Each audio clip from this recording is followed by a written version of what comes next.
tuning into Roll Call. The movie selected is Blood and Wine.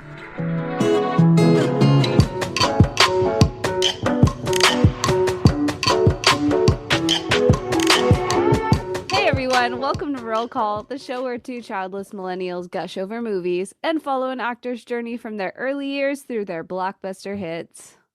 Because let's face it, we miss Blockbuster. Yeah, someone's gotta dust off those Uncle Bucks at some point, right? I love Uncle Buck. It's like my favorite John Candy movie. It's a classic. It truly is. Do you know the difference between a hatchet and an axe? Anyways, hi, I'm Bria, and I prefer wine over blood any day. And I'm Simone, and honestly, at this point in quarantine, my blood is probably at least 50% wine.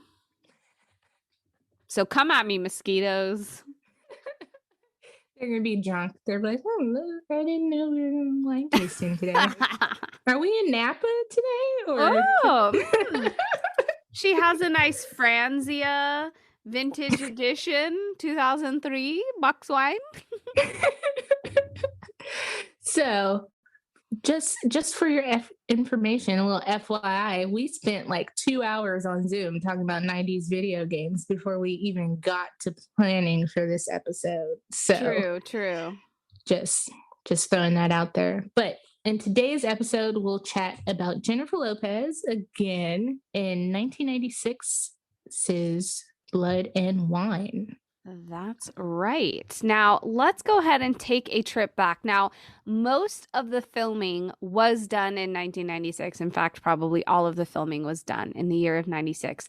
This film, the whole time had went into it thinking that it was a 96 release date. However, this movie was released in February, on February 21st of 1997. Oh. Any guesses on what was happening in February of 97? I was only 5, so Barney was life. Barney was popping and thriving. Mighty Morphin Power Rangers were still mighty and morphin. Yep. Let me think. Well, Janet Jackson's Janet album came out in 96, so I'm assuming that was still very big in the zeitgeist. She probably had like If as a video out or something.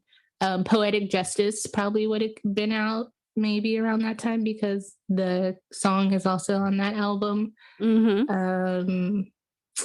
Yeah, that's all I've got. That's a good little Bria's what I would be caring about in 97. Oh, that's true. So in the month of February 97, The Simpsons had came out with their 165th episode, which made it the longest running animated series in cartoon history, which still going strong, very strong in the year 2021. Wow. Yeah, I was going to say, like, it's still on. It's still on, and they still predict everything, which is very terrifying and scary and kind of cool at the same time. The OJ verdict had come out, and they had decided that that he would pay the $25 million in damages. I'm using damages in air quotes there. Right, that's from the civil lawsuit? Yep, from the civil lawsuit.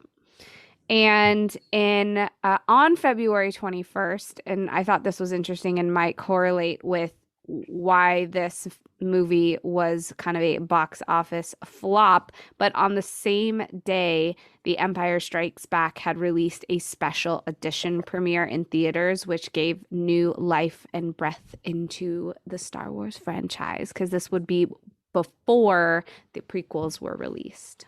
So George Lucas took his New Balance sneaker and said, "Fuck your movie, Jack Nicholson." Yeah, he did. He knew exactly what he was doing. Nice. Shout out to George Lucas. Well, I'm always living for little 90s recaps, so I still love it. Nothing in there disappointed me except for OJ. Yeah. Because he disappoints everybody. So, did you happen to watch the trailer of this movie? I did. I finally did. I watched it before my rewatch, Mm-hmm. and I was like, yep, this definitely told pretty much the plot. I don't have to rewatch it. I know, right? Okay, so that's what I thought was so funny when we do our like pre-record sessions and we go over who's going to discuss what. That was one of my burning questions. I was like, "Did you watch the trailer?" Because I feel like you could just watch the movie by watching the trailer enough times to just kind of get the gist of it. And I don't know what it was because I don't think trailers now are not only long, but they're just long and dramatic of like with epic like doom doom doom doom doom doom doom like Yeah, and fight the punch scenes. voiceover. Yes, but I felt like movie trailers in this era of time gave you a 2 minute clip of all the important things that were like movie trailers in these times were just like not spoiler free. They were just like, this is what the movie is. So you can come and see a 101-minute version of it if you want. Yeah, movie trailers in the 90s are like the water cooler talk at work. Like, oh, I saw this movie. Basically, this happened, blah, blah, blah. And then you decide, do I want to fill in the pieces that I don't know about? Do I want to watch it? Or I know what happens. So do I want to take time out of my weekend to go watch that movie? So I totally agree. And so far, that's been true of all the movies we've done so far for Mm-hmm. J.Lo. I'm curious, like in my spare time, now that we've had this chat, I want to watch like some trailers for like other movies that I really like from the 90s, Mm-hmm. to see if that holds true for those as well. Yeah, that's a good point. And so, I mean, you could do it with some of the movies that were also released this month, which were Dante's Ooh. Peak, which had Pierce Brosnan in it, Fool's Rush In with Friends fame Matthew Perry, Booty Call with Jamie Foxx. Oh, I love booty call. That is, okay. I'm not ashamed because I have a story. Small story. Basically, I love booty call because in high school it was on the movie channels very frequently, and Mhm. a former friend of mine from high school, she would watch it, and then I don't know if we watched it like a weekend together, but like we both happened to watch it, I think. And so we would talk about it, and then it just became kind of like this movie. Like every time it was on, like I'd watch it, and like she was quoting it and stuff like that. So it's one of those movies that I caught a lot on TV in high school, and it's been ingrained in my mind. I also think it's a movie that like my parents rented or had, and it was like one of those movies like, oh, okay, you need to close your eyes, cover your eyes, or go somewhere, go to your room. Yep. All right. So, as hinted earlier, this movie was deemed a box office womp womp. Its budget was 26 million with a total gross of 1.1 million. Ooh, ouch. Right. And I think, again, what we were talking about last episode is because of this amazing star studded cast, I think that that's where most of that budget came from. Because when talking about what Money Train or no, it was Jack, the Jack. budget was so big. But for Blood and Wine with a $26 million budget, and there's not that high amount of special effects or practical stunts or like like big explosions and things like that. I mean, there's just car the epic crashes. the car crash. Yeah, that's about it. That's about it. And so I want to say that most of that movie budget probably went into hiring notable names like Jack Nicholson, Michael Caine, not Gina Davis, Judy Davis. I knew it was Judy, but I was thinking Judi Dench, and I was like, it's not Judi I know. Dench. It's not Judi Dench, but close. Judy Davis, Judi Dench. Mm-hmm. She's recently in Ratched with Sarah Paulson. Oh, which connects to Jack Nicholson because that's a telling story of One Flew Over the Cuckoo's Nest. Hello. I don't think I've seen.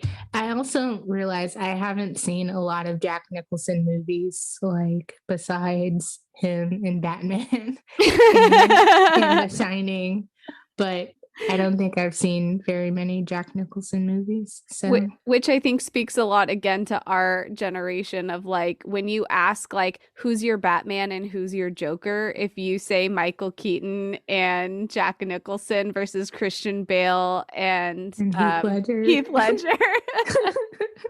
Or even like Adam West and Cesar Romero, who were the original Batman and Joker. Yeah. Like, so you funny. You could even do that with Catwoman. Like, because I saw some stuff about Michelle Pfeiffer's Catwoman, and to me that's the Catwoman I know. But yeah, so this cast, I'm guessing, ate the budget, and probably like location. They shot in Miami, right? And and I think the Florida Keys I saw as well. So I don't think it's cheap to shoot a movie there. So that might have played a role. That's true. And I think a lot of the sets, like especially houses and mansions and stuff, might have just been places that already existed and they just paid to rent them out to shoot there. Yeah, I believe I saw in an interview that the house that they committed the robbery at was on Billionaires Row in Miami, which is an infamous neighborhood of billionaires, if you couldn't tell by the name. All right. So I know you have a lot of thoughts about this, which I can't wait to get into because Bria like made a literal bitch list, which she is keeping a surprise from me until now, which I can't wait to get into. What do you think Roger Ebert thought of this? Did you think it was yasty or nasty? I don't know. Did he give stars? Can I guess the stars? He did give stars, and you may. Is it out of 5 or 4? 5. I'm gonna say he gave it probably 3. You're very close. 3.5. Oh, yeah. Oh, Roger, you're way nicer than way nicer than expected too. So some of Roger's highlights, 3.5, and he just said like, listen, y'all. Overall, it is what it is. It is like a crime movie. Characters don't have too much redeemable qualities. But he attributes this movie to one of Jack Nicholson's best performances, which says a lot. I mean, to be fair, As Good as It Gets comes out later this year, which I think Jack Nicholson might have gotten an Oscar or at least some kind of nomination. And Jack Nicholson has done so much since then. So we have to take that for a grain of salt. But like when we compare this to like The Shining, One Flew Over the Cuckoo's Nest, I'm like, really? Roger? Yeah. Roger? But he does not have much to say about Jennifer Lopez. Other than that, side characters kind of just play a crucial role to the plot, that they're not just side characters to keep the plot rolling, but that they all have their own kind of freedom of choice and character. And he calls it a direct quote is he calls it a morality play dripping with humid sex and violence. Humid sex and violence. Yeah. Okay. I didn't want to get into this too early, but okay. So last episode I mentioned J.Lo was in GQ in 1996 because of Rosie Perez. That information. I had read that article, and I believe in that article as well, she talked about, they asked her about Blood and Wine, or is another article I read, can't be sure because my brain is frizzled, but something I read, they asked her about, I think it was regarding Money Train, or I don't know, something I read, they asked her about sex scenes, and they were like, oh, Blood and Wine. She's like, oh yeah, there's a really big sex scene in that and stuff. So my perverse self was like, oh yeah, we're gonna get some juicy goodness in this movie. And I think for one, the first watch, I was like, well, where the fuck was the sex scene? So I was disappointed in that respect. And then in rewatching it this morning, I wasn't looking for the sex scene, but like the tension is there, and Mm-hmm. it never results to anything. And they did film the sex scene. It wound up getting cut.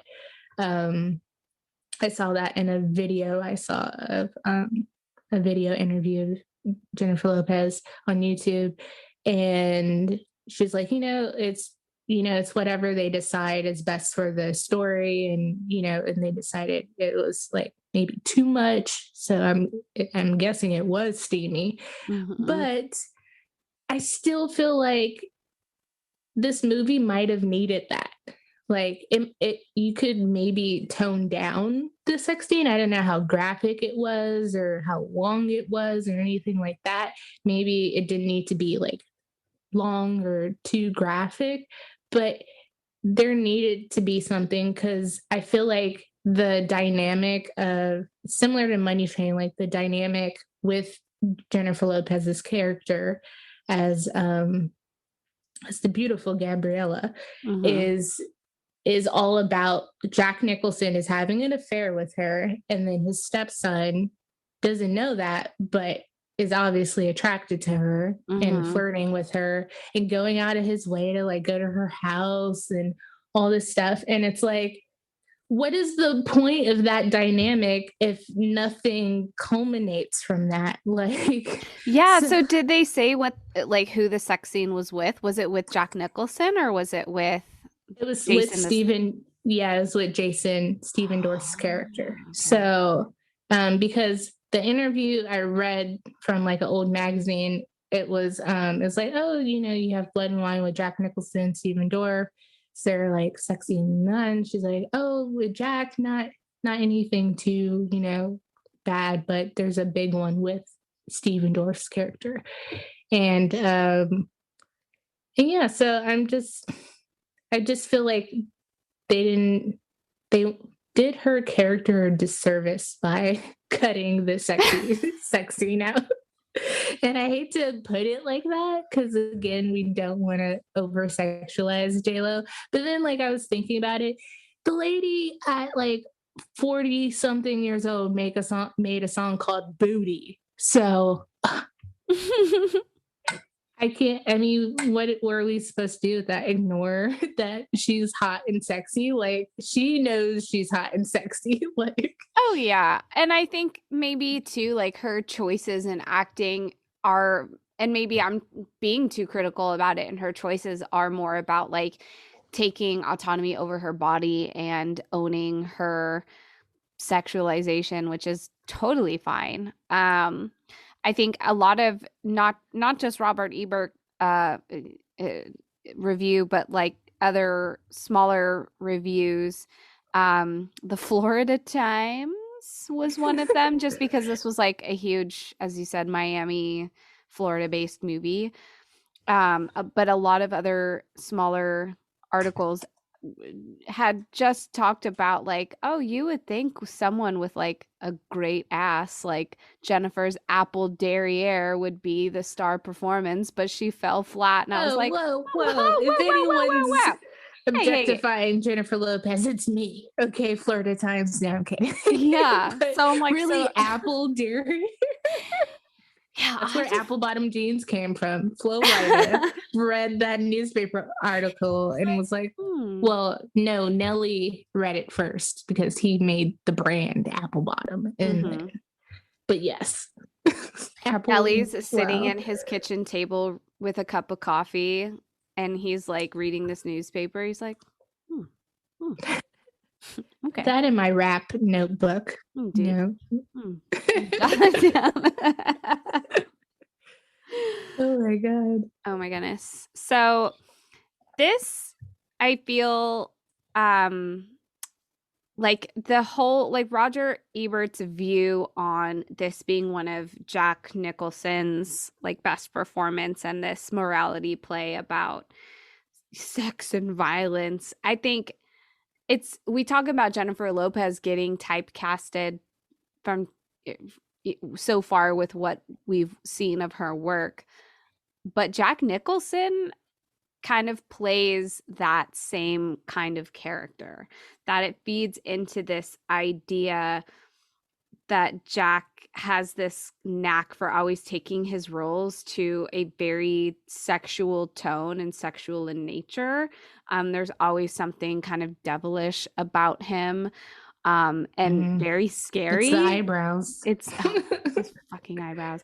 But one thing that I had said that I mentioned in the pre-recording was that back in the day, Jack used to throw these like crazy coke-fueled parties, and that there were pictures of him with these huge celebrities, like pictures of him with the Beatles on the beach, and someone showed him those pictures and he's like, I don't remember any of that.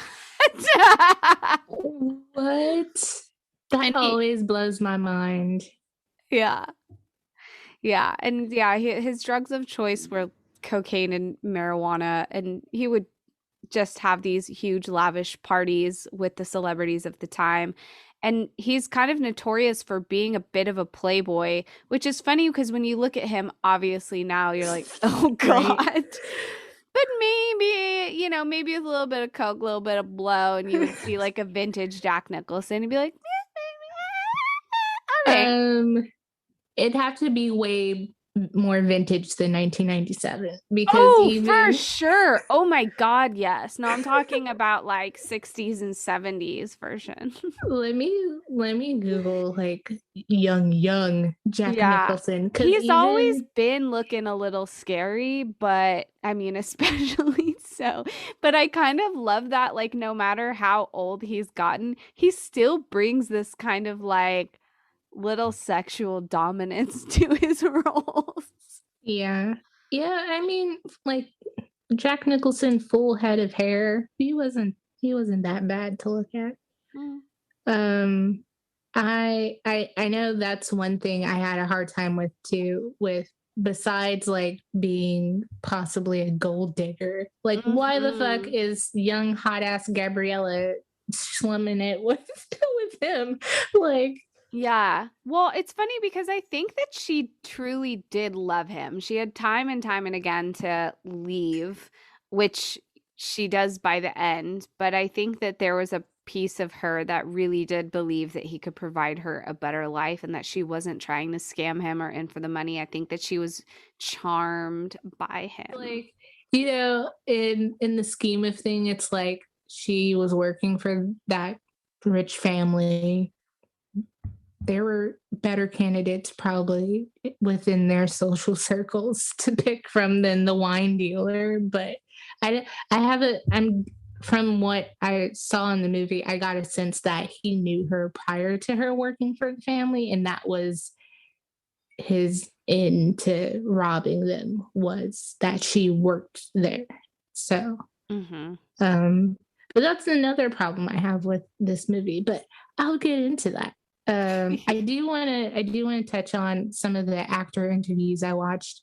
I didn't see too many of J.Lo, like in terms of video interviews where they talked about this movie in particular, because right around the corner was Anaconda and Selena. So, and this movie didn't do well, and she was a minor character. So a lot of her interviews, like the following year, actually, did this come out the same year as Selena and Anaconda? 97. Yeah. I didn't realize that when we did Anaconda. Okay, well, so a lot of that focus was on those movies.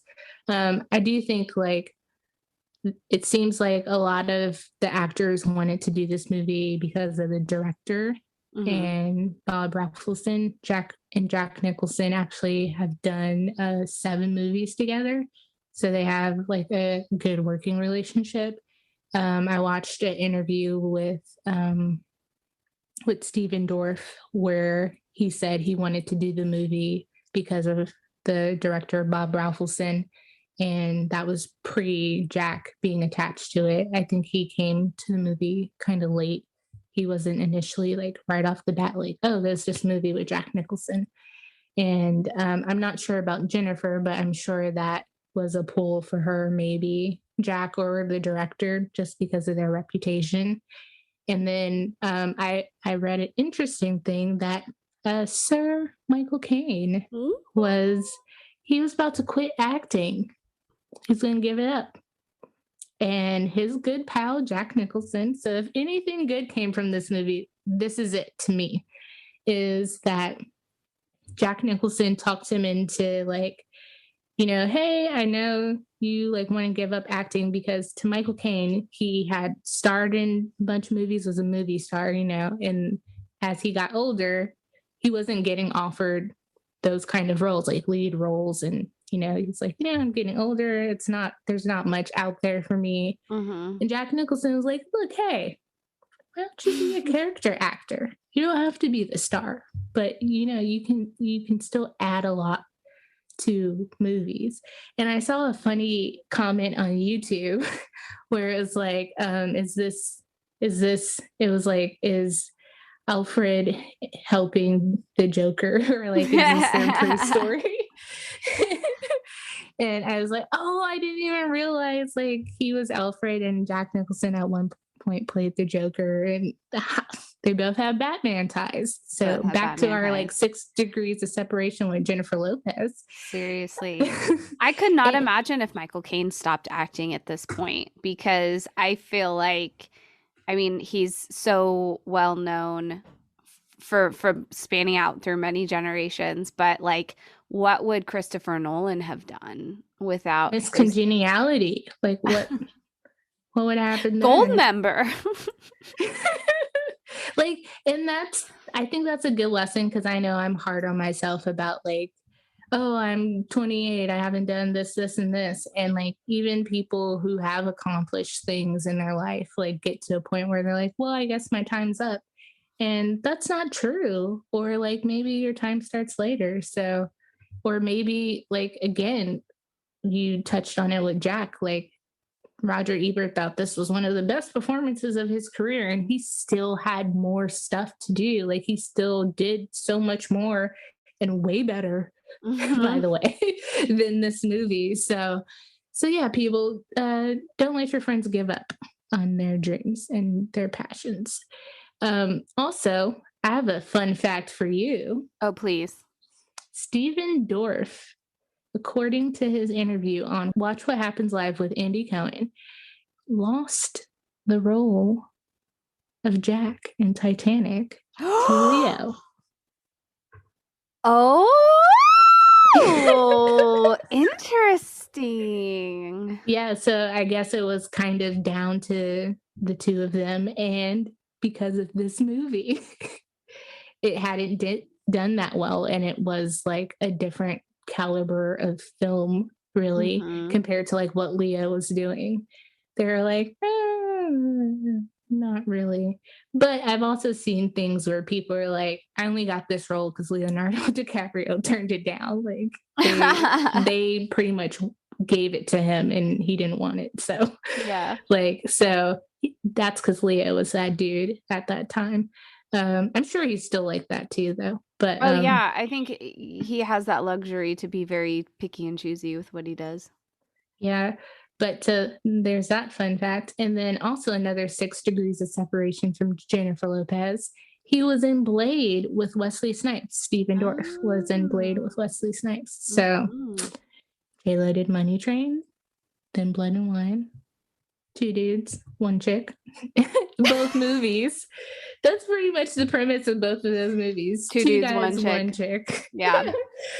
So, I mean, at least with Money Train, they were appropriately aged, but yeah, with and there was an appropriate sex scene. Actually, see, that's funny because I think the sex scene in Money Train, it wasn't necessary for that to actually work. Like they could have just been attracted to each other, been flirty, started or like dating kissed or something. Yeah, they didn't have to like, hey, I like you, so we gonna get this popping or not. Like that's pretty much that sex scene I mean, I don't think I talked about this in our last week's episode, but I wrote down in my notes on Money Train, I was like, I feel like I'm watching a softcore porn. Like Kevin walked by my room when where I was watching it. He's like, what the because there were some audible moans going on. So when I still will turn the volume down because I live at home. So I'm still like, oh, like I am just watching a movie. That is it. it's nothing. Oh, that's so funny. Also, I think going forward, I'm just going to be like the sex scene aficionado. But J.Lo also talked about like having a love pillow because her co-star in My Family and Selena told her about it. And he's like, oh, ask for the love pillow. But it's this pillow that gives you space in a sex scene. So she's like, that is like my saving grace from now on doing sex scenes. So I have that. And she joked about Wesley Snipes. She's like, get some Luther Vandross and like, so like I'm in the mood. And later on, she said she had a body double for that sex scene, which we get a little titty, we get a little nipple. So I don't know if that is what that was for, but right. she's like, oh yeah, like I had a body double in Money Train. So I was like, oh, that's interesting. Yeah, I think when people think of Jennifer Lopez, one of the most popular images that comes to mind is the infamous Grammys dress. Yes. Which boobies. When we get to that year, we should do a little trip down memory lane for the Grammys dress because oh my god, I thought you were gonna say images. I thought you were gonna say fashion show. Like we gotta recreate it. Oh god, no! I couldn't do that. We're both in blankets right now. I know that's what I was gonna say. So for as you know, this is not a visual show, but right now, Bria and I are both wrapped up like little babushkas in these big Sherpa blankets. But maybe that's what we can do is we can make a dress and clip it because Bria had this ingenious idea of taking a binder clip and clipping it under your chin so it keeps in all your body heat. But maybe what we could do is we could be naked and then clip it right at like what the belly button is where it was. It was below her belly button. It was below, yeah. And then just get a little like boob tape. No one needs to see all that on me. I will say that clear out. No one's signing up for that. But on a fashion note, I would be happy to do a little fashion segment for once we get some red carpet action and stuff for J.Lo after per that era of her time because I think she's a fashion icon for sure. Definitely. Like cemented in my brain is her, I think it's a VMA or I think it's the VMAs when she first made her appearance with Puff Daddy and she has on the rhinestone white bandana and like the white outfit. Like it's not flashy, it's not the Versace dress, but young me, like if you didn't have a rhinestone bandana in the 2000s after that, what were you doing? You weren't living your best life. That's exactly what. Like everybody went and bought bandanas and hot glue guns and rhinestones and were trying to get their bag like with the rhinestone bandanas. So she had a moment for sure. She's not the only one who did that, but like for me, that's definitely someone I remember seeing that on for the first time.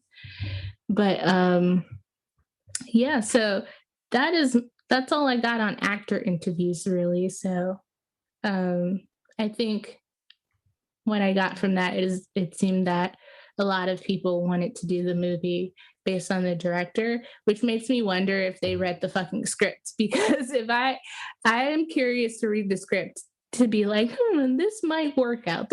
We might finesse this into a good movie. I don't think it was there in the words either, but hey, Not everyone can make a great movie. I saw a tweet where someone was like, I wonder if actors be filming something and like in the middle, they're like, this shit gonna flop. Like, and I saw an actress retweet it and it was like, yes.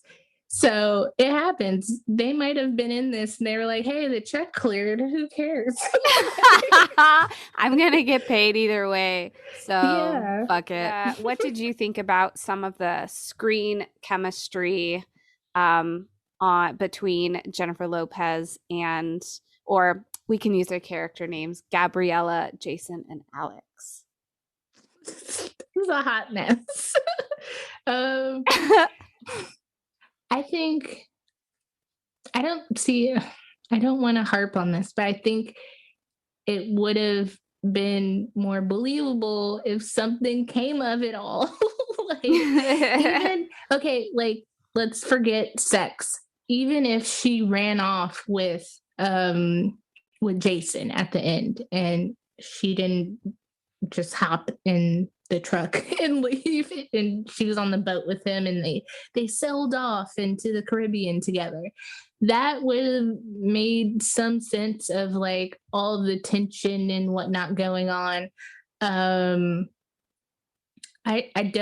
I'm not as generous as you in terms of like believing that she was really in love with Alex, Jack's character. I do think he was really in love with her because even at the bitter end, he was still like, we can go off together. Like, and at no point did he seem to like only be using her for sex or anything like that. Like, he seemed very committed to running off with her and living the rest of his best life. So yeah, I just, if anything, I think the little like her snagging a diamond and putting it in her back pocket, hey, that was great. And again, a missed opportunity to have Jennifer Lopez in a bikini on a beach somewhere living her best life. Damn. Yep. Like, even if it's not with these two losers, if she pocketed the diamond and then, you know, went off and like lived her best life somewhere else too, like, yep, or got her family to the States, or got her papers and became a citizen, like something, it just seemed like it was all for nothing, especially when I watched it this morning and I was like, we went through all of this and he throws the fucking necklace in the ocean like we're on the Titanic. Like, I was gonna say, I screamed because I was like, dude, we get 2 movies this year where someone throws an expensive ass necklace into the fucking ocean. That's gonna piss so many people off. I don't know what he was supposed to do at that point, but also like the fact, like, okay, Stephen Dorff's character, Jason, he finds the necklace because his mom was adamant about taking her fucking suitcase. And he finds the necklace, or she found it, and then he's like, what's this? And she's like, oh, I don't fucking want it. Which, first of all, what? Like, I know that you're mad at your husband because he like blew all your insurance money from your first husband, and he has this like shitty ass wine store that's not really doing anything but putting you in debt, and you're unhappy and you have a substance abuse problem. I'm not sure if she was a drunk and she was on codeine, like on syrup, like she was sipping the scissor, like definitely before. I think it was mostly alcoholism, but yeah, with a mix of other codependency issues. Yeah. So like, I get her beef. I do. I really do. Yeah. But at the same time, if I stumbled upon a nice gaudy piece of jewelry, I'd be like, oh, this is the ultimate fuck you. You thought, yep, I got this necklace now, bitch. Like, and the fact that he blew her money, that's your payback right there. So it really shouldn't, in my mind, have fallen into Jason's hands. Like, and so, yeah, I don't know. And I also struggled with like the backstory of this family. I don't feel like it was fleshed out enough. Also, rewatching it, I was like, why the fuck are we jumping? I'm just jumping into my bitch list at this point. Oh, Where please. I did hope the you do. conversation on chemistry go? But you just jump into the movie and Jason is on the beach fishing for sharks. Like that has nothing to do with this. I thought premise. that was going to have to do something like he was like a like a rare like a fisherman of like rare or big fish or sharks, and that he was going to that was going to somehow tie in, and that he was going to like hide the diamonds in one of his like fish, and then that accidentally gets sold at a fish market. We should rewrite this fucking yeah, there were lots of things that I'm like, well, that's not really answered. And it's obvious that like Alex is Jason's stepdad and that they don't get along. And for whatever reason, Jack Nicholson or Alex is adamant about bringing Jason along on his like wine trips and stuff when he's delivering wine to his clients. But yeah, there's lots of plot points that kind of start somewhere and then never finish. I feel that frustration. Yeah, like even like him bringing, like, I don't understand like them working together if they don't get along, besides like maybe because it's his mom's money fronting the store, or Yeah. I don't know, especially because he has like this Fisher thing going on. It's not like he like is a bum and just needs a job. Like he's also pursuing something he does quite enjoy. And like makes decent money to buy, like we see that little storage box, that little tackle and bait box where he has like wads and wads of cash from it. Yeah, exactly. And then I'm curious too, like I was curious like why he brought him to the house when he was like casing it and not involving him in that plan. Because like part of me was like, how could this movie have been better? Like, should Jason have been on the on the plan in the beginning to begin with? Because he's already there, but and he's kind of like a distraction because he's outside delivering the wine to the boat. He's with Gabriella. That leaves Jack Nicholson time to roam the house and check out the safe and stuff. And yeah, I don't think that would have worked unless their relationship was better. But yeah, I don't and like why couldn't they have split the necklace? Like especially once Jack kills off Michael Caine's character Victor. Like look, just give me the necklace. I know someone who will give me the money. We can split it. You can go live your best life. You know, let your mom rest in peace. I'm sorry she died. I know you miss her, and I can go live my best life. We don't have to see each other again, but something came of it. Like, that's another thing. You have two people who die in the course of them trying to figure out this necklace thing, and it's like, what'd they die for? It's in the fucking ocean now. Like, that's true. Yeah, it's all for nothing. But you know, I mean, at least Gabriella gets a little nugget and takes it away. I think that I wonder if that is why a lot of the reviews were saying that it's just one of those like crime noir movies that just show you that bad things will happen to bad people and they'll always get their upcomings at the end. Now, Victor / Michael Caine, I can understand, but the mother, Judy Davis, I'm so sorry, can't remember her character off the top of my head. Suzanne, thank you. I like her death was needless, and even though she like had the diamonds and didn't want to give it up, like, well, her death wasn't needless, but because of the fucking lack of the sex scene, it seems needless. Because I thought about that too when he gets out of the hospital, and first of all, I was like, what the fuck, is he a hospital escapee, like just running through this like kind of vegetated, like Yeah. dirt I thought he path. was gonna revisit the car crash scene because that's kind of looked like where the crash had happened. Oh, maybe that's what that was. Because I was confused. I was like, he's not in the hospital in like rural, like wherever. Like he's in Miami. Like he's in a city. He's not going to be Yes. just running out in the wild. So maybe that is it. Maybe he went back to the car scene. But also at that point, why hadn't Jack Nicholson done that if that's where the necklace was? Like, Mhm. and then he wouldn't have had to been like stalking his bedside, like to be like, where's the fucking necklace? But so he escapes the hospital without Alex knowing, and goes to the house, and Gabriella's there in bed, and he like wakes her up thinking she's Alex, and then it's like, oh, what are you doing here? Wait.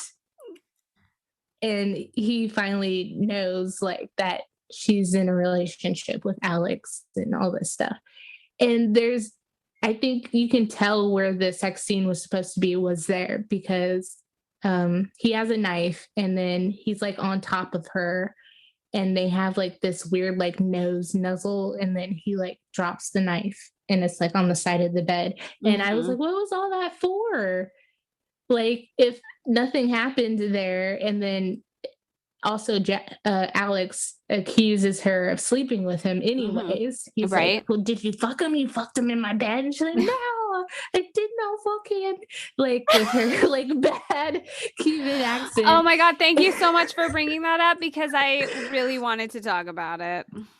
I don't blame J.Lo though. She's a young actress, and I don't get why they didn't just make her like ambiguously Latina, not specifically like Cuban. Yeah, she could have been she could have just played off her Puerto Rican heritage, that but is a great point. she just, some of her accent wasn't like terrible. It was just a lot. It was it was very thick for sure.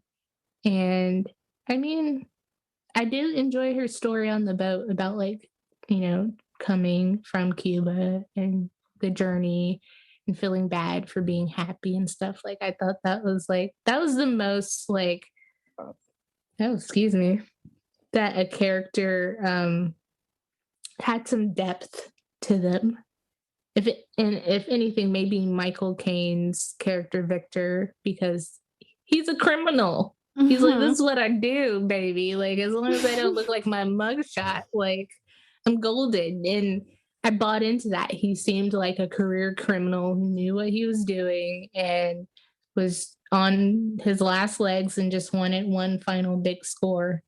But I'm glad that you aired your shit out, because when I watched this the first time, I'm so embarrassed to say I fell asleep because I'm an hashtag old lady.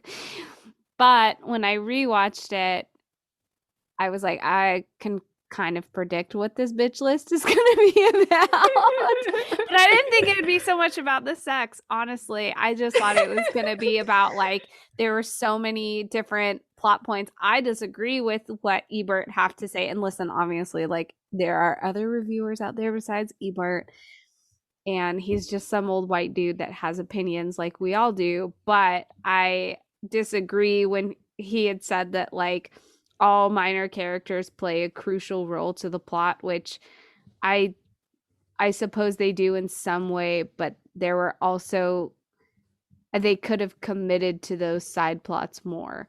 It just all like the actual heist of the diamond necklace took no time at all, but it was the circumstances of the handling of the necklace that is what really drove the plot.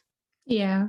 And I think too, because we don't understand, like, there's not enough attention given to the relationships and the dynamics between some of these characters, that it's easy to not care about the struggle of the possession of the necklace, because again, there's so many like, just like the mom just take the necklace and run. Like, your son shouldn't have been involved anyways. Then he went back to Miami, like, to go see Gabriella. I was like, what was that for? There were so, like, and I had to think at some point, I mean, I know Jack goes back to his wine business, and his business partner was like, oh, there's a message for you. The police are looking for you. I was like, this fucking took long enough. Shit. I know, right? Like, and the family was supposed to be gone for like 3 weeks. So like that had to have happened like within or post 3 weeks. Like it took that long for all of this to happen. Right. And the police didn't come looking for him when Suzanne died in that horrible car accident. Like, he would have been her first point of contact. Also, if the money issue was about not having money, hence why he needed to steal diamonds, once Suzanne died, what's her life insurance policy going to be like? Maybe he doesn't have to worry about the diamond anymore. As morbid as that is to say. But even then, like, if their marital issues were about money too, like that's why like her shooing off the necklace, like, I don't want anything from him, is like baffling to me, because it's like, oh, that's your leverage. That's your like, hey, I have something you want. I don't want to be married anymore. And you give me a cut of whatever you're getting from this and call it a day, or I turn you in. Like, also, another thing that bothered me is like when they left that club after Jason gets in the fight with Victor, he lets her drive. Whereas when they left and her and Alex had gotten into the fight and they left their house to flee, he made a point to be like, hey, pull over, let me drive. And she's like, I'm a great driver. And he's like, pull over, let me drive. You are running from people who are looking for something you have and who are criminals. And you don't think to be like, hey, no, let me drive, Mom. But fleeing your stepdad, like, and your mom, they just had an argument about infidelity, really, and like old shit that still is a problem. You're like, no, let me drive. Like that, maybe the car crash wouldn't have happened. Like that plot wasn't strong enough for me because of that. I was like, that makes no sense. In this scenario, you're like, no, let me drive. But in this scenario, you're like, oh yeah, you could be the getaway driver. What? That makes no sense. I just feel like this is a very Florida movie. I wrote that down. I was like, if anything, this is on point for Florida people. This is shit that would happen. Also, another thing I wrote down is that after his fight with Suzanne, he's giving himself stitches by candlelight. Like, why? Why candlelight? Like, you can't turn on the lights in the house or something. Like, it just spoke to me. Maybe he's trying to set the mood. He's like, you know what? I deserve some self-care. Let me light this candle. Let me stitch myself up a little bit. It is aromatherapy candle. Trying to relax. It was Bath and Body Works warm vanilla sugar, and he's just like, or the Body Shop. Yeah. He's like, you know what? I'm gonna draw a bath after this.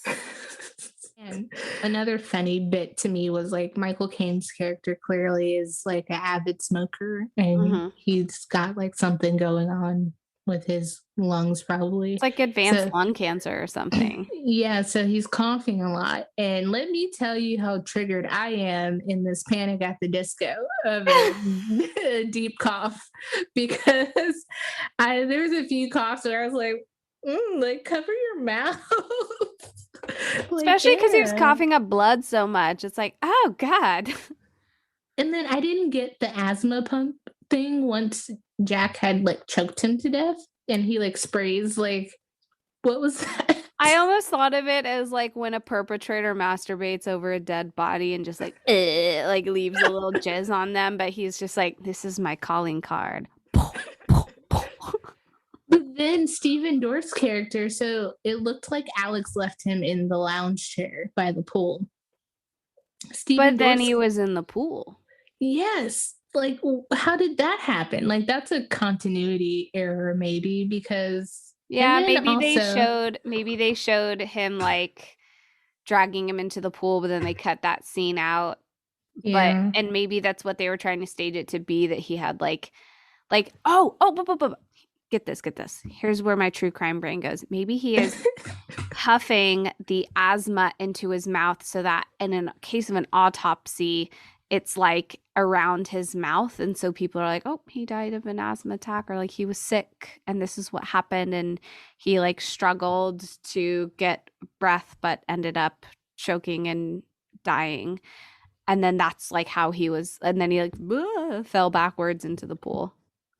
Okay, because my true crime brain went into like, it's obvious he did not drown in the pool if there's no water in his fucking lungs. Like, if he's just floating in the pool, then you're gonna rule out a drowning if there's no water in his lungs. Like, true. Can water get rid of like fingerprints though, or any other kind of DNA from Nicholson that would have been on the body? I think so, probably. We're going to need to get a forensic analysis special on this. Stay tuned for part 2 of the review of this really shitty movie when we get a crime scene investigator on this. I mean, also, like, speaking of like true crime brain, when he's in the car post accident and he's trying to find the jewels and he's like just pawing her body and she's bleeding and he's touching the blood and touching her, like, how did he not get like maybe a fingerprint or something like on her or something where the police were like, this isn't her son's fingerprint. This is like suspicious. Yeah. Just saying. Yeah, they would have been able to tell that she was touched like after the accident. Just saying. So cover your damn tracks, Nicholson. Jesus. I don't know. But if this thank you for your recap of this year, because if OJ just happened, DNA was not really like what we know it to be at that time. It was still very new. And even in the OJ case, like it was hard for people to understand like what that meant. So they probably weren't thinking with our advanced 2021 like true crime podcast listening brains where it's like, why would you touch her bloody corpse and then all this other stuff? So okay, yeah, you got to keep in mind the times. So, that's true. Do you have any other final thoughts on Jennifer Lopez, in particular, how this role might compare to her other roles that we have watched thus far?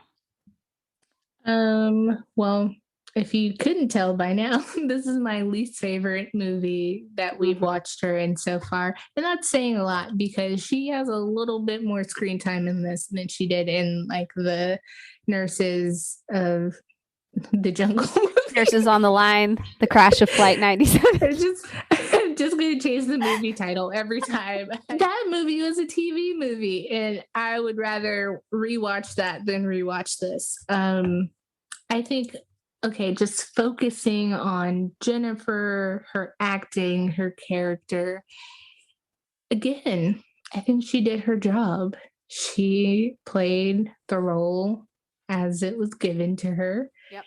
And I think her accent was okay. I don't think it was terrible. I don't know that I have an expertise on Cuban accents, but I think she, like, that was okay. That was good. I think her scene with Jack in the hotel, like, obviously it was very, like, sexy and sensual, like, Latina, I'm a dance with you in lingerie. So that was great. Again, sexy. I did cringe when he called her and she was like, Papi, tell me you love me. And I was like, ugh. Okay, chica. Yes. Oh, and then he does like some weird Jack Nicholson laugh, like chica. Like, and it's like, oh God, no. And I found her scenes with Jason, like I thought she was good at like kind of patronizing him, like at Yeah. least. I think she did her job. I'm not disappointed with her performance in this movie.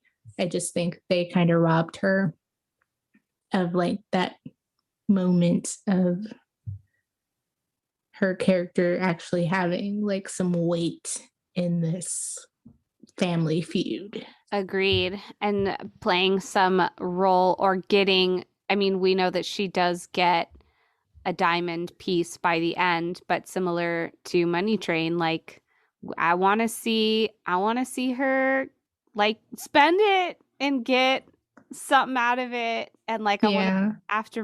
the after part where she gets to have a better life and have more freedom and choice. When she's the bitchy lady on the yacht being like, go check on the baby. Like, and you know what I thought about too? I was like, this is hilarious because J.Lo is probably in that position more so than Now. that actress ever Uh-huh. could be. And like J.Lo's probably, I'm sure she's nice to the help, but she probably has help. So Oh, definitely. what a turn of events in a career gone right. Um, but yeah, those are my thoughts on her performance. Yeah, I agree. I think she was there. I don't know if she had chosen this role because she got the opportunity to work with some bigger names than she had in the past, but I think she played her part and she did it pretty well. And I wish there that she could have had a little bit more action, a little bit more fighting, as she was underutilized in some aspects. Yeah, much like Money Train. But I Mm-hmm. think you're right in terms of, I think at this point in her career, she made some choices based on like who she was amongst. And I Uh-huh. think in life, I've read quotes where it's like, you are who you hang out with, or you want to surround yourself with like-minded people or people who inspire you or push Mm-hmm. you. And I think she was doing that in her early career because so far in the movies we watched, except for, well, I mean, even Nurses on the Line, there's some like career actors in there. They might not be like super A-list, but they had like some stuff under their belt for sure. So I think she definitely was surrounding herself with solid actors to learn from. And as Mm-hmm. a young actor, I'm sure like even if you're in a floppy, terrible movie with Jack Nicholson, being able to be on set with him and see how he works and stuff like that is helpful to you. And the same probably with Robin Williams and Diane Lane. Like at that point, maybe that's all she wanted. She didn't necessarily like need to. And then look what came afterwards. You have Mm-hmm. Anaconda, Mm-hmm. where she's like the lead lady. You have Selena, where she's definitely the lead. And really, I think also most people note that as like her jumping off point, Mm-hmm. as like that's her big role where it's like, oh, wow, like she's a star. She's a solid actress. So I think overall, do you think a movie like this could hold its own if it were to be remade now? I think we need to take a screenwriting masterclass. And this is the movie we're going to rewrite. And I did look up the writer of this movie because it's clear to me that I feel like what drove this movie might have been the director. Mm-hmm. And I don't know how the script came about or anything like that, but like I think the script probably is severely lacking. Like and I read a review from David Rooney from Variety, and he said like what drives the material and makes it compelling are the sharp, often playful characterizations rather than the familiar plot machinations. And I think that speaks to the script. Like I think because they had these great actors, they were able to do more with like the plot than probably if this was like a movie full of nobodies and they had the same script. I think the plot could work. It just needs to be better written, and like things need to be fleshed out more. And there's probably things that don't need to be there, like the damn fishing scene in the beginning. And there needs to be some kind of relationship climactic point, like a decision being made. Does not have to be sex. Some closure would be nice. Yeah, could be a kiss, could be running off together, something, because I don't know how you don't include that. But maybe like just have whoever was Alex's character have use Gabriella and just use her, like, and that's it. Like, it was only about being able to get into where you work to rob it, not I'm not in love with you or anything like that. Just use her for what you need, and that's it. Ooh, and then she catches on and she's like, oh, you know what? I helped you with this and I want a damn piece of this too. And then she almost like then she finds her way to sneak in and either take some pieces of the diamond or the whole necklace itself. I like that. I think she is more useful in that sense than the wife was, in terms of curtailing his like his journey to getting the money. Like, she's more able to like put a pin in that than the wife was, because she was drunk. She had no clue besides that he was cheating. But you know, besides that, like, she stumbled upon the necklace and didn't even care. Yeah, like, she wasn't even trying to look for it. It just happened upon her, because all for what? She insisted that she needed her suitcase. Exactly. And I did make a note about that, because that bothered me as a plot. Like, driving force is like the only reason she finds it is because she's hell-bent on being like, this is my fucking suitcase and I'm out of here and I'm going to dump your shit and put my shit in. And he just hid it in a part where she didn't know it was there, so she couldn't have dumped it out on accident. But I was like, you know what though? I am that petty that if I was upset with someone and they were going on a trip and they were using like a bag of mine, I'd be like, give me my fucking bag. It's mine. And so I commend her pettiness in that regard. But yeah, like she wasn't as helpful as a plot point to me as she could have been. Now, I'm embarrassed to say I did not see the heist. Did you? Is that a movie? Yeah, I don't think Jennifer Lopez was in it, but it was one of those. It was one of those ones. Oh, wait. Where it's like the Lady Ocean's 12 or Ocean's 11. Is it with Viola Davis and like it's all these wives and their husbands, something happened to them and now they take over their heist? Or yes. Widows? No. I mean, there is the Females Oceans movie, which is what, Ocean's 8? Damn, maybe that's what I'm just thinking of. Or maybe I got that confused with Hustler, which we'll eventually get. With Jennifer Lopez? Yeah. Oh, it's Hustlers. So what were you getting at with Hustlers? I forget what I was getting at. Oh, like if this movie was remade, that it would just have an all-female cast and it would just be, but like kind of the same premise where it was the robbing of the jewelry was easy, but the switching and handling of the jewelry, something goes wrong. You know what? I feel like you're very hell-bent on remaking a lot of these movies into like female-centered cast. Hell yeah, I'm all for it. And I feel like with this movie, the plot of like the heist going fine, but like the jewelry, like possession and all that stuff going haywire. I don't want to down women in this way, but like we're dramatic and messy, and it's believable that like some shit would pop off, and it's just like I put it in this purse and I left my purse at the club, or like I got lost in an Uber. Oh my god, that would fucking suck if you lost the necklace in an Uber. I think that would be fun, like with with this movie. And I think it's in terms of like how I was saying that Alex could just really utilize Gabriella for the sake of getting in, and that's it. I feel like women would be really good at that, at like seducing a man and robbing him and then dropping him right after that. And that's super believable. So yeah, yeah, let's do it. All right. Okay. Are we renaming it? Like, would it be Blood and White Claw, Blood and Rosé?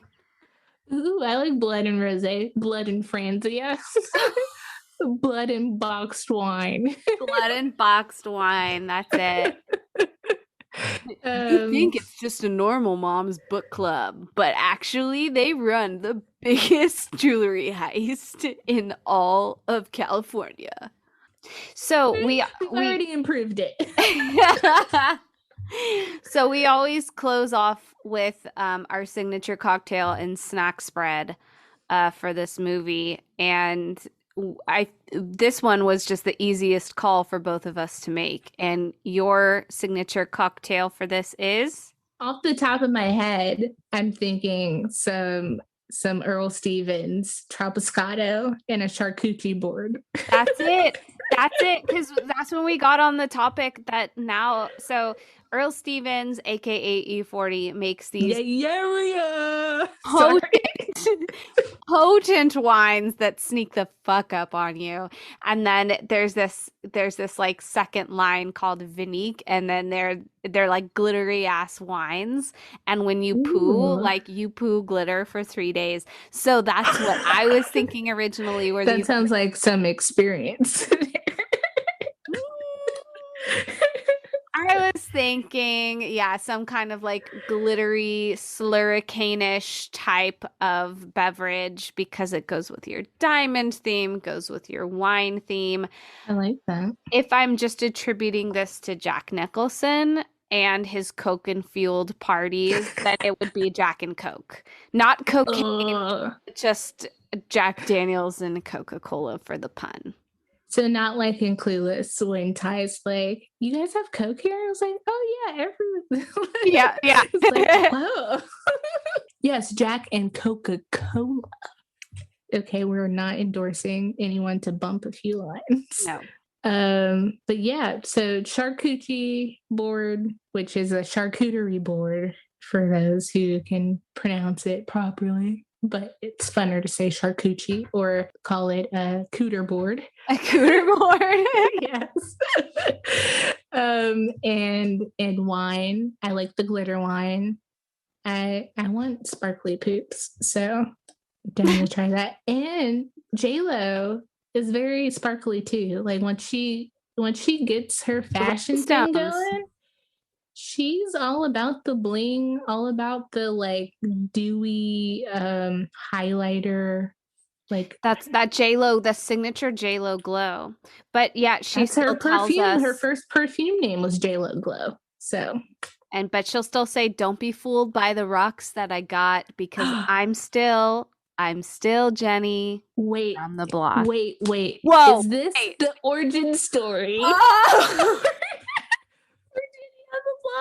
Like, this is where she got the rocks from. This is how she can pull it like a la Britney Spears and Oops, I Did It Again with the Titanic reference. In that music video, she like pulls them out of her pocket.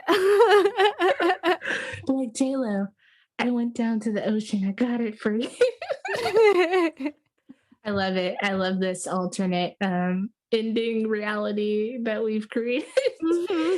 So when we rewrite this movie, J.Lo has to be in it, right? Yeah. Like, and she should produce it. At this point, she's been producing stuff too. So I think J.Lo will send you the script and you make it happen, and you improve this flop in your resume. Yeah. It's not her fault, no, but it's not. How powerful is that? Is like reclaiming like your failure and be like, I'm gonna make this. We're gonna redo this and make it better. Hell yeah. Ooh, question, since you're all about the female power, And maybe we could come back to this and you can look it up, maybe, unless you have it off the top of your head. Female director. Who would you have direct this as a woman director? Good question. Good question. I will have to come back and think about it. What did you have an idea in mind? Well, Hustlers was directed by a woman, Lorene Scafaria. And so she's already done a J.Lo heist movie. So there you go. I'd also tack that in. I don't know if Sandra Bullock has directed anything, but the Oceans movie, she could direct this perhaps to get a little color in there, get a little black with it. I don't know if Ava DuVernay's directed this type of movie. She seems to direct really serious movies, I feel like. So maybe not her, but maybe my girl Issa Rae, because I love Issa Rae, and I would love this for her. And there's loads of other women who could probably do it, who haven't had a chance to. Probably tons of actresses who've directed here and there, but haven't fully done a movie or something like that. So think about it. Maybe we can talk about it at the top of the next podcast. Be like, so female directors go. Your clip came unclipped. Oh, I unclipped it. It's getting a little hot in here. Getting a little J.Lo glow, in this blanket. You've got yours on one shoulder like a mink throw. Yes, my really expensive fur. Like a Bond villain. Like just Is that a diamond necklace or are you happy to see? Okay. Well, I think we've definitely ripped this movie apart and tried to write it back together. And any final thoughts? Blood's thicker than wine. I know that there was some kind of pun to be said in there with the title of that movie and the relationship the characters had with each other. But in this circumstance, I don't think that any was more thicker than the other. I feel like everything was very diluted. That's all I have to say about that. Which that pun doesn't even work because it's his fucking stepson. It's not even his relation. That's right. No one's blood related. So failure on the pun title. But I just wrote that the problem with this movie for me is just that I mentioned this. I never cared about the success or failure of anyone in the movie. There's no one to root for or against, in my opinion, because it's just like a clusterfuck of like, I don't know, everybody's fucking this up. So that's my opinion. I don't knock J.Lo for this choice of movie or her acting in it. I think again she did her job, and that's all you can do. I hope the check cleared, and I'm sure it did. Yeah. On to the next one. Woo, man. Thank you for listening to this week's episode and to the It was the extra woo, man. This movie is trash. Keep it. Keep going. Woo, man. All right. Thank you guys for listening to this week's episode. And to the people who've stuck with us so far, come back for another episode of the great value version of Inside the Actors Studio. But seriously, if you like us enough to stick around, take another deep dive down this IMDb rabbit hole with us as we discuss the highly anticipated Selena next week in a one-part episode, which we will most likely have to make into a two-part episode. And on that note, if you've got nothing better to do, go figure out a theme to watch a bunch of movies you've never seen. I'm your host, Simone. And I'm your host, Bria. And this has been another episode of Roll Call and Cut. Cut. we're going to return this rental of Blood and Wine. And you know what? I'm going to tell the Blockbuster employee, I'm going to tell him, you hide this in the back and don't ever put this out on your shelf again. We are not going to be kind, and we are not going to rewind on this one because no one needs to see this. Yes. Uncle Buck needs more spots on the shelf. So take out Blood and Wine and put in more bucks, please. Oh my God. Yes. That's a movie I would totally rent every other weekend.